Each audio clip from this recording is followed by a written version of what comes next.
Tiago here, welcome back or welcome.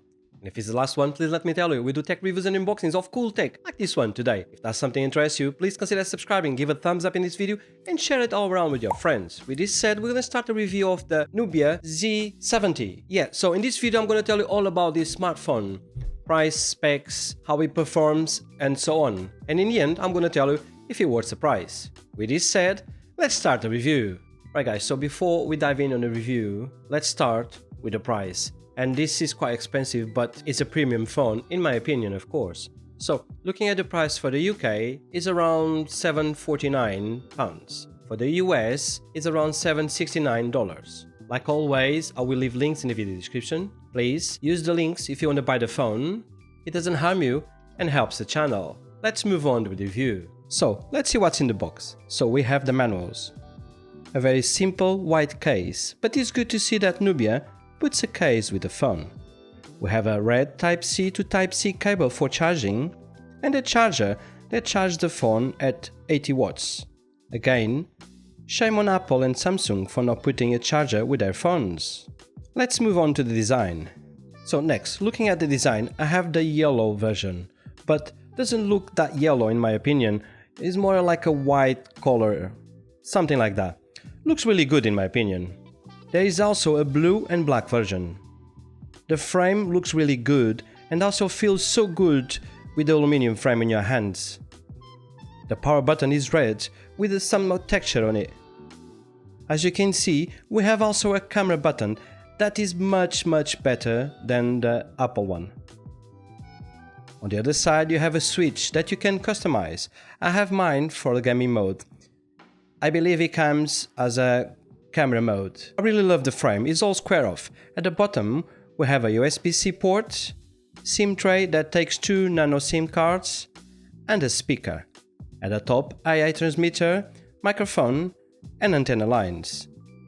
The phone is 8.6mm thick and it weighs around 228 grams. The screen is 6.85 inches and Full HD+. The resolution is 1216 by 2688 OLED, 144 Hz. It's very fast. The screen is flat, with slim bezels, with an under-display camera. Okay, I don't take many selfies, so I'm not bothered to have an under-display camera. The screen works well in daylight also, in my opinion. Talking about battery next, the charge time is excellent with a 80 watts charger.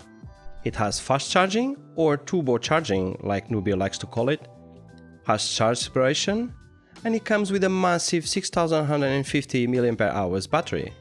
Next, let's have a look at the video performance. So, you have a 50 megapixels main camera with the Sony IMX9 series, one 50 megapixels ultra-wide camera, and a 64 megapixels telephoto camera.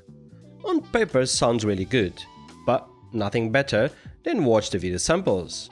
Right guys, so this is the video of the Nubia Z70 Ultra. I'm using the back camera, and I'm filming in 8K. So yeah, let me know in the comments what you guys think. I'm gonna turn around and do the same with the front camera.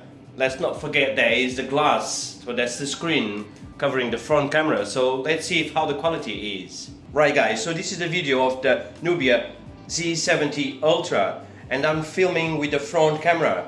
So yeah, it looks a little bit cloudy. But again, I don't use this camera, so that's no problem for me. So we are filming in 1080p. So yeah, again, let me know in the comments what you guys think about the quality of the front camera of the Nubia Z70 Ultra. The gaming performance with the Snapdragon 8 Elite is very good. It's absolute top performance with this chipset with the 6 GB of RAM. The only thing to point out is that the phone will get very hot around the frame. But apart from that, exceptionally good gaming performance. Let's start about what I like about the Nubia Z70 Ultra. I love the build quality of the phone, love that it's squared off, the frame feels really good and nice in your hands. And the flat screen without the notch looks really good. The 144 Hz makes it incredible quick and responsive. The UI is very fast. The battery life is really good also. Will last around 2 days with normal use. and the full charge only takes around 40 minutes. Back camera, really good also, and has a Pro mode giving you a flexibility to change aperture, for example. So, now what I don't like. Let's start with the fingerprint reader. It can be a little hit and miss. The phone will get very hot playing demanding games. The front camera is not as good as a traditional front camera, and all cameras need some work. But overall, a very good phone. And that's it guys, this was our review on a Nubia Z70 Ultra, a high-spec phone that in my opinion is worth the price. Like always, I'm gonna leave links in the video description, so please use them if you wanna buy the phone, it doesn't harm me and helps the channel. If you haven't subscribed, now it's time to subscribe. With this said, Thiago here, wishing you guys a lovely day with your friends and family, and I'll catch you in the next one.